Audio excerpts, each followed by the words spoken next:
सभी मित्रों को नमस्ते। मित्रों, अपने बात करें नया राजस्थान जिला दर्शन, और आज की क्लास रहेगी मित्रों जोधपुर ग्रामीण जिले से संबंधित। तो पिछली क्लास में पे पढ़ चुके हैं जोधपुर शहर, या आपने कह सकते हैं जोधपुर जिला। आज की क्लास में हम बात करेंगे जोधपुर ग्रामीण जिला। तो मित्रों, अगर वीडियो आपको अच्छी लगे तो वीडियो को अधिक से अधिक लाइक करें, शेयर करें, कमेंट करें और यूट्यूब चैनल को सब्सक्राइब। तो शुरुआत करते हैं जोधपुर ग्रामीण जिला।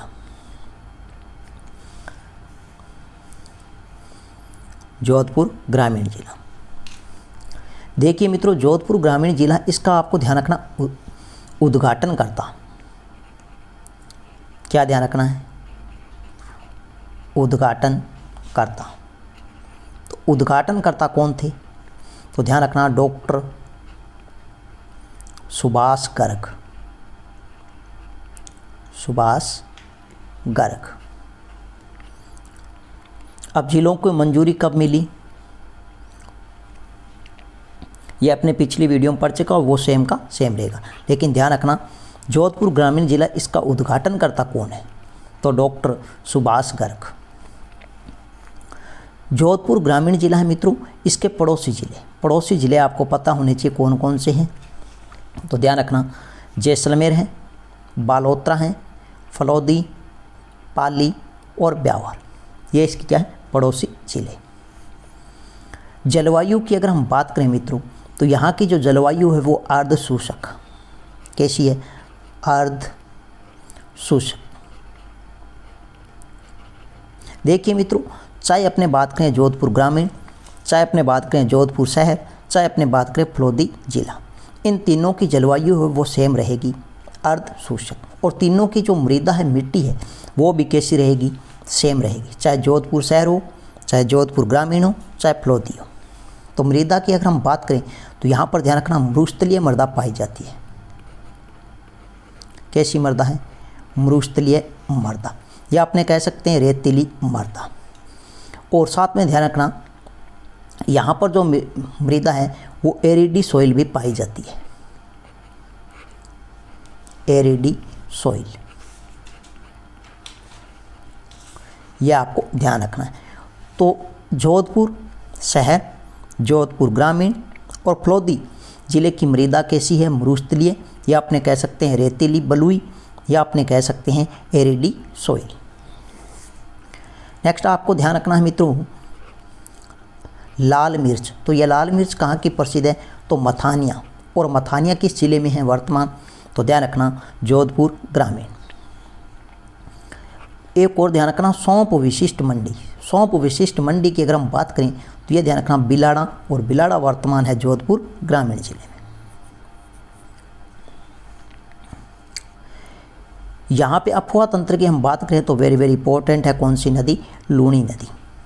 कौन सी नदी है, लूणी नदी। लूणी नदी है, इसका उद्गम अजमेर जिले की आना सागर झील के पास नाग पहाड़ी से होता है, नाग पहाड़ी से होता है। अब यहाँ से उद्गम होने के बाद मित्रों ध्यान रखना यह नदी अजमेर, किस जिले में, अजमेर। अजमेर के बाद अगर हम बात करें तो ध्यान रखना नागौर, कहाँ पर चली जाती है, नागौर, ब्यावर, ब्यावर, पाली,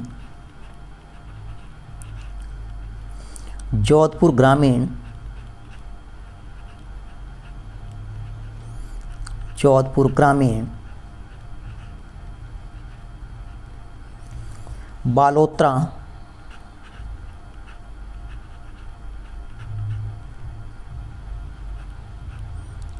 बालोतरा, बाड़मेर,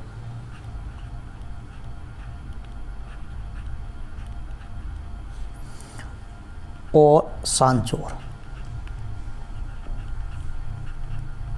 में बहती हुई कच्छ के रण गुजरात में विलुप्त हो जाती है। कहाँ पर, कच्छ के रण, और कच्छ का रण कहाँ पर है, तो गुजरात। यहाँ पर यह नदी है विलुप्त हो जाती है। कच्छ का रण गुजरात, यहाँ पर क्या हो जाती है, विलुप्त हो जाती है गुजरात। तो जो लूणी नदी है इसका उद्गम स्थल है अजमेर ज़िले की आना सागर झील के पास नाग पहाड़ी से। इसके बाद में अजमेर में बहती हुई, अजमेर के बाद नागौर, ब्यावर, पाली, जोधपुर ग्रामीण, बालोतरा, बाड़मेर, सांचौर में बहती हुई कच्छ के रण गुजरात में जाकर अपना जल गिराती है या कह सकते हैं विलुप्त हो जाती है। अब ध्यान रखना मित्रों, यह जो लूणी नदी है इसका उपनाम ध्यान रखना, इसे कहते हैं पश्चिम मरुस्थल की गंगा, इसे कहते हैं मारवाड़ की गंगा, रेगिस्तान की जीवन रेखा, रेगिस्तान की जीवन रेखा। इसके साथ में ध्यान रखना इसे कहते हैं लवणवती नदी। क्या कहते हैं, लवणवती नदी। लवणाद्री के नाम से भी इसे जाना जाता है, साकरी नदी के नाम से भी जाना जाता है। और साथ में ध्यान रखना मीठी खारी नदी, मीठी खारी नदी। अब ध्यान रखना मित्रों, यहाँ पर एक जिला नया बना है, कौन सा, बालोतरा। कौन सा है, बालोतरा। बालोतरा से पहले इस नदी का जल है वो कैसा होता है, मीठा होता है। यह जो बालोतरा है इससे पहले इसका जल होता है वो कैसा होता है, मीठा होता है। इसके बाद में ध्यान रखना इसका जल हो जाता है खारा, इसलिए इसका नाम पड़ा मीठी खारी नदी, मीठी खारी नदी। देखिए मित्रों, इस नदी की कुल लंबाई की अगर हम बात करें बहुत ही महत्वपूर्ण है, 495 किलोमीटर। कितनी, 495 किलोमीटर। 465 किलोमीटर हम पढ़ चुके हैं घग्गर नदी की कुल लंबाई है, जबकि लूणी नदी की कुल लंबाई है 495 किलोमीटर। राजस्थान में अगर हम बात करें तो 330 किलोमीटर इसकी क्या है, कुल लंबाई है। 330 किलोमीटर इसकी कुल क्या है, लंबाई है। ध्यान रखना मित्रों, इस नदी के किनारे एक बांध है, उस बांध का नाम है जसवंत सागर बांध या इसे कहते हैं पिच्याक सागर बांध। और यह किस ज़िले में है, तो ध्यान रखना जोधपुर ग्रामीण ज़िले में। किस ज़िले में है, तो जोधपुर ग्रामीण ज़िले में लूणी नदी पर कौन सा बांध है, तो ध्यान रखना जसवंत सागर बांध या इसी को कहते हैं पिच्याक सागर बांध। और साथ में ध्यान रखना एक जसवंत सागर यहाँ पर क्या है, झील भी है। जसवंत सागर यहाँ पर क्या है, एक झील भी है। इसकी प्रमुख सहायक नदियों में अगर हम बात करें तो एक यहाँ पर जोधपुर ग्रामीण जिले में बहती है, उस नदी का नाम आता है जोजड़ी नदी। जोजड़ी नदी है, इसका उद्गम ध्यान रखना नागौर के पोडलू नामक स्थान से होता है। अब नागौर में बहने के बाद यह नदी जोधपुर जिले में बहती हुई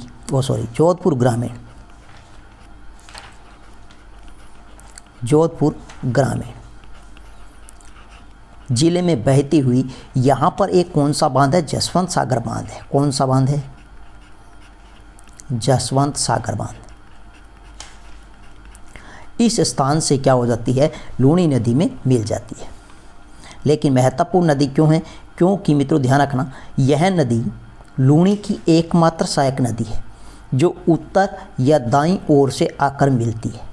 बस ये महत्वपूर्ण लाइन है कि लूणी की एकमात्र कौन सी नदी है जो उत्तर दिशा या फिर दाईं ओर से आकर मिलती है, तो वो कौन सी है, जोजड़ी नदी। नेक्स्ट अगर मित्रों अपने बात करें तो ध्यान रखना यहाँ पर एक क्या है, सफ़ेद सीमेंट का कारखाना है। यह बहुत ही महत्वपूर्ण है, सफ़ेद सीमेंट का कारखाना।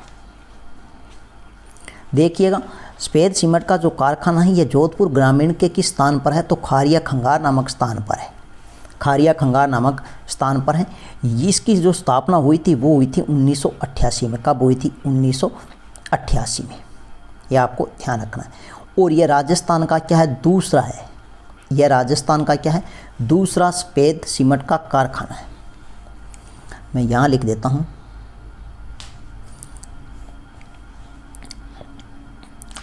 सफ़ेद सीमेंट का राजस्थान का दूसरा कारखाना, राजस्थान का दूसरा कारखाना, ये आपको ध्यान रखना है। अगर आपसे पूछे राजस्थान का प्रथम सफ़ेद सीमेंट का कारखाना, राजस्थान का प्रथम, तो वो ध्यान रखना गोटन, कहाँ पर है, गोटन। और गोटन किस जिले में है, तो ध्यान रखना नागौर जिले में। किस जिले में, नागौर जिले में। और यहाँ पर इसकी स्थापना हुई थी 1984 में, 1984 में। अगर आपसे पूछे सफ़ेद सीमेंट का सबसे बड़ा कारखाना, तो यह सबसे बड़ा कारखाना है, सबसे बड़ा कारखाना। तो सफ़ेद सीमेंट का सबसे बड़ा कारखाना है वो कहाँ पर है, खारिया खंगार नामक स्थान, जोधपुर ग्रामीण। और इसकी स्थापना हुई थी 1988 में। यह राजस्थान का दूसरा सफ़ेद सीमेंट का कारखाना है और राजस्थान का प्रथम सफ़ेद सीमेंट का जो कारखाना है वो अपने कहाँ पर है, गोटन नागौर में। और इसकी स्थापना 1984 में। इसके अलावा अगर हम खनिज की बात करें तो यहाँ पर कुछ खनिजों का उत्पादन होता है, लेकिन मुख्य रूप से कोई यहाँ पर बड़ी विशेष खान नहीं है। जैसे अगर हम बात करें तो जिप्सम के यहाँ पर भंडार है, संगमरमर के यहाँ पर भंडार है और चूना पत्थर भी यहाँ पाया जाता है। वेरी वेरी इंपॉर्टेंट अगर हम बात करें तो राजस्थान का प्रथम सौर ऊर्जा फ्रीज, ये ध्यान रखना, राजस्थान का प्रथम सौर ऊर्जा फ्रीज, तो ये कहाँ पर है, तो ये आपको ध्यान रखना, राजस्थान का प्रथम सौर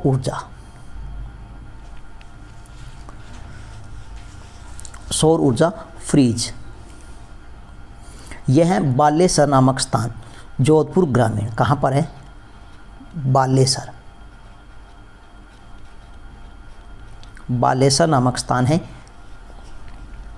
जोधपुर ग्रामीण। ये आपको ध्यान रखना है। तो राजस्थान का प्रथम सौर ऊर्जा फ्रीज है, बालेसर तहसील अपने कह सकते हैं, जोधपुर ग्रामीण।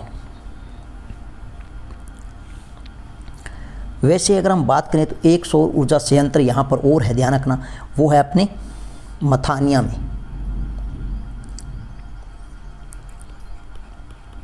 सौर ऊर्जा संयंत्र, वो अपने कहाँ पर, मथानिया। तो मथानिया दो ध्यान रखना, एक तो मथानिया की लाल मिर्च प्रसिद्ध है जो जोधपुर ग्रामीण जिले में, और एक ध्यान रखना यहाँ पर सौर ऊर्जा संयंत्र है, वो भी कहाँ पर है, मथानिया, जोधपुर ग्रामीण। इसके बाद आपको ध्यान रखना है जो बहुत ही महत्वपूर्ण है, खेजड़ली वृक्ष मेला। खेजड़ली वृक्ष मेला, ये जो खेजड़ली वृक्ष मेला है मित्रों, ये अपने खेजड़ली नामक स्थान पर लगता है। यह आपको ध्यान रखना, खेजड़ली वृक्ष मेला है, यह खेजड़ली नामक स्थान पर लगता है। किस स्थान पर लगता है, खेजड़ली नामक स्थान पर। और ये जो खेजड़ली नामक स्थान है, यह अपने किस तहसील में है, तो ध्यान रखना, लूणी तहसील में है, लूणी तहसील में। यहाँ पर जो मेला लगता है, ध्यान रखना, यह विश्व का एकमात्र वृक्ष मेला है, विश्व का एकमात्र वृक्ष मेला। और यह मेला कब लगता है, तो ध्यान रखना, भाद्रपद शुक्ल पक्ष की 10वीं को। मेला कब लगता है, तो ध्यान रखना, भाद्रपद शुक्ल पक्ष की 10वीं को यहाँ पर कौन सा मेला लगता है, तो ध्यान रखना, खेजड़ली वृक्ष मेला, खेजड़ली नामक स्थान, लूणी तहसील, जोधपुर ग्रामीण जिले में। और यह विश्व का एकमात्र क्या है, वृक्ष मेला है। और यह मेला कब लगता है, तो ध्यान रखना, भाद्रपद शुक्ल पक्ष की 10वीं को। नेक्स्ट आपसे पूछा जा सकता है, मांगलिया मेहा जी का जन्म। मांगलिया मेहा जी एक लोक देवता है जो मारवाड़ के पंचपीरों में शामिल है। तो इनका जो जन्म होता है वो होता है तापू गांव। किस गांव में होता है, तापू गांव। और तापू गांव ध्यान रखना किस जिले में है, तो जोधपुर ग्रामीण जिले में। यहाँ पर जन्म होता तापू गांव में, तापू गांव में पंवार वंशीय क्षत्रिय परिवार में, पंवार वंशीय क्षत्रिय परिवार में।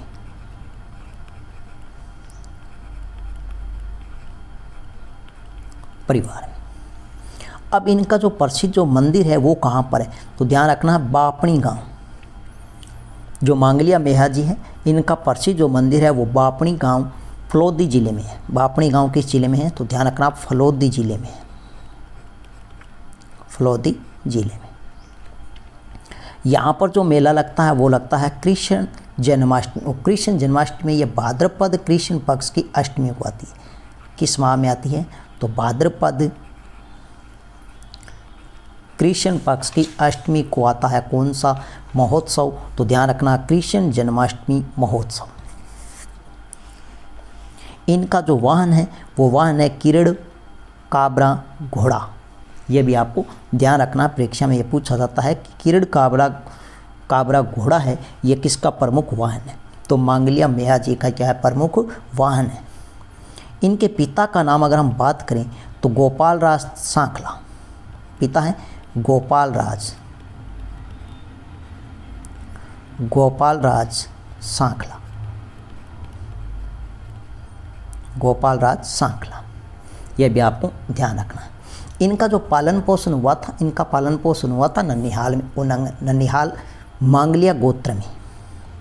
यहाँ लिख देता हूँ ननिहाल मांगलिया गोत्र में, मांगलिया गोत्र में इनके क्या होता है, पालन पोषण होता है, लालन पालन होता है, वो होता है ननिहाल में और मांगलिया गोत्र में। और मांगलिया जाति है इनके इष्ट देवता के रूप में पूजे जाते हैं। तो मांगलिया जाति के जो लोग हैं वो इनको इष्ट देवता के रूप में पूजते हैं। नेक्स्ट मित्रों अगर हम बात करें, ध्यान रखना यहाँ पर एक प्रसिद्ध आई माता का क्या मंदिर है, आई माता का, बहुत ही महत्वपूर्ण है। पहले ये परीक्षा में पूछा गया आई माता का प्रसिद्ध मंदिर कहाँ है, तो ध्यान रखना ये बिलाड़ा नामक स्थान पर है। और बिलाड़ा किस जिले में है, तो पहले आता था जोधपुर, लेकिन अब ध्यान रखना बिलाड़ा जोधपुर ग्रामीण, जोधपुर ग्रामीण। जो आई माता है यह कुल देवी किसकी है, तो ध्यान रखना शेरवी जाति की है। किस जाति की है, शेरवी जाति की ये क्या है, कुल देवी है। शेरवी जाति की क्या है, कुल देवी है। आई माता इनके मंदिर को क्या कहते हैं, तो इनके मंदिर को बढेर कहते हैं। क्या कहते हैं, बढेर, बढेर। लेकिन इनके मंदिर को दरगाह भी कहते हैं। क्या कहते हैं, दरगाह। और दरगाह है वो ध्यान रखना शेरवी जाति के लोग कहते हैं, शेरवी जाति, शेरवी जाति की कुलदेवी। और शेरवी जाति के लोग इनके मंदिर को क्या कहते हैं, तो दरगाह कहते हैं। क्या कहते हैं, दरगाह कहते हैं। यह आपको ध्यान रखना। वैसे इनके मंदिर को क्या कहते हैं, बढेर कहते हैं। यहाँ पर एक मुख्य खास बात ध्यान रखना, बहुत ही महत्वपूर्ण है। यह प्रश्न पूछा जाता है कि किस लोक देवी के मंदिर में, किस लोक देवी के मंदिर में दीपक की ज्योति, दीपक की ज्योति से केसर टपकती है, केसर टपकती है। तो ध्यान रखना आई माता के मंदिर के दीपक की ज्योति से क्या टपकती है, केसर टपकती है। यह भी आपको ध्यान रखना है। जो आई माता है इनके गुरु का नाम, इनके गुरु का नाम ध्यान रखना, इनके गुरु का नाम है रामदेव जी। क्या है, रामदेव जी। तो आई माता के गुरु का नाम क्या है, रामदेव जी। नेक्स्ट आपको ध्यान रखना, ये जो शेरवी जाति, ये प्रश्न भी एक बार पूछा गया है, बहुत ही महत्वपूर्ण है शेरवी जाति। तो शेरवी जाति ये राजपूतों से निकली एक खेतीहर जाति है। किससे निकली है, तो ध्यान रखना राजपूतों से, राजपूतों से निकली एक कृषिहर या आपने कह सकते हैं खेतीहर, कृषिहर या खेतीहर जाति है। तो यह आपको ध्यान रखना है। तो इनकी उत्पत्ति पूछी है तो राजपूत जाति से निकली एक खेतीहर जाति है। यह आपको ध्यान रखना है। कौन सी जाति, शेरवी। और शेरवी जाति की कुल देवी है वो कौन है, आई माता। और आई माता का प्रसिद्ध मंदिर है बिलाड़ा जोधपुर में। इनके मंदिर को बढेर कहते हैं और शेरवी जाति के लोग मंदिर को दरगाह कहते हैं। मंदिर में दीपक की ज्योति से क्या टपकती है, केसर टपकती है। यह उनकी क्या है, मुख्य विशेषता है। अब यहाँ पे ध्यान रखना, नोट लगाकर ध्यान रखना, बिलाड़ा ये जो बिलाड़ा है यहाँ पर एक अनुसंधान केंद्र है, तो ध्यान रखना यहाँ पर मारवाड़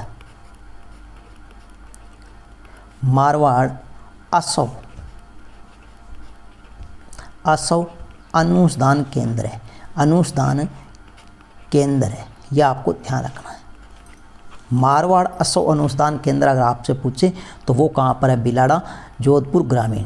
अगर आपसे पूछे असव अनुसंधान केंद्र राजस्थान में, असव अनुसंधान केंद्र, तो ये अपने कहाँ पर है? तो ये अपने किस जिले में है? तो ध्यान रखना बीकानेर जिले में है, बीकानेर। तो मारवाड़ असव अनुसंधान केंद्र की बात करें तो वो बिलाड़ा, जोधपुर ग्रामीण। और सीधा आ जाए राजस्थान में असव अनुसंधान केंद्र, तो वो कहाँ पर है? बीकानेर जिले में। किस जिले में? बीकानेर जिले में। नेक्स्ट मित्रों, अगर हम बात करें तो ओसिया, यहाँ से भी कई बार परीक्षा में प्रश्न पूछे जाते हैं। जो ओसिया है इसका प्राचीन नाम, ओसिया का प्राचीन नाम, तो प्राचीन नाम क्या मिलता है? तो उपकेश पटन। तो ओसिया है, ओसिया का जो प्राचीन नाम है वो क्या रहेगा? उपकेश पटन।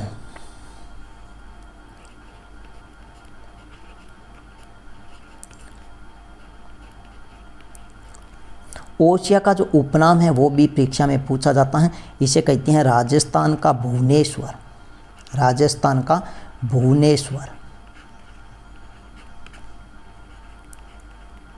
राजस्थान का भुवनेश्वर क्यों कहा जाता है ओसिया को? तो ध्यान रखना यहाँ पर 8वीं से लेकर 12वीं सदी के अनेक मंदिर हैं। यहाँ पर 8वीं से लेकर 12वीं सदी तक के अनेक मंदिर हैं, अनेक मंदिर है, इसलिए इसे राजस्थान का क्या कहा जाता है? भुवनेश्वर कहा जाता है। राजस्थान का क्या कहा जाता है? भुवनेश्वर। तो ये राजस्थान में एकमात्र स्थान है जहाँ पर 8वीं से लेकर 12वीं सदी तक क्या है? अनेक मंदिर है। अब यहाँ पर एक भव्य मंदिर है सचिया माता का, जो बहुत ही महत्वपूर्ण है, सचिया माता का मंदिर। तो सचिया माता का मंदिर है वो ओसिया, जोधपुर ग्रामीण में है। इसका निर्माण करवाया था परमार राजा उपल देव ने, परमार राजा उपल देव ने। यहाँ पर जो माता है, सचिया माता है, इनकी जो मूर्ति है वो ध्यान रखना कंसोरी पत्थर की है। किसकी है?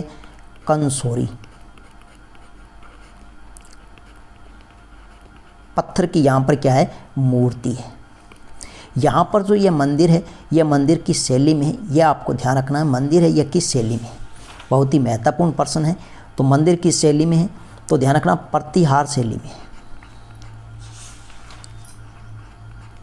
प्रतिहार शैली में निर्मित है। और खास बात ध्यान रखना, ये जो सचिया माता है, ये ध्यान रखना मित्रों सांप्रदायिक सद्भाव की देवी है,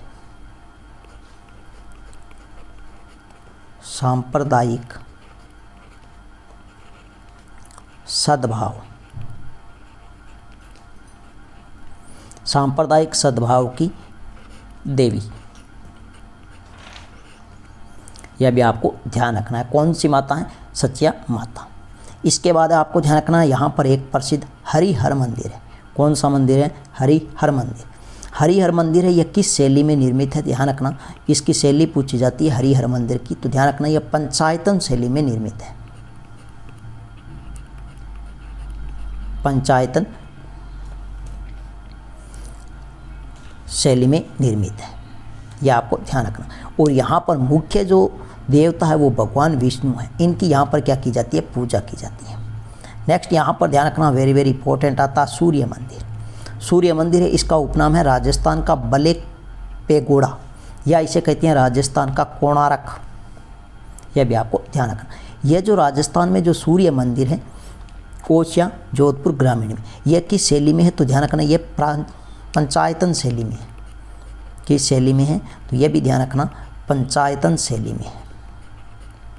किस शैली में निर्मित है? तो पंचायतन शैली में निर्मित है। इसके बाद आपको ध्यान रखना है महावीर स्वामी जी का यहाँ पर क्या है? मंदिर है। तो महावीर स्वामी जी का मंदिर है, इसका निर्माण करवाया था प्रतिहार राजा वत्सराज ने, प्रतिहार राजा वत्सराज ने। वत्सराज ने इसका क्या करवाया, निर्माण करवाया। तो यह था मित्र अपना कौन सा जिला, जोधपुर ग्रामीण। नेक्स्ट मिलते हैं फलोदी जिले के साथ में, तब तक के लिए धन्यवाद।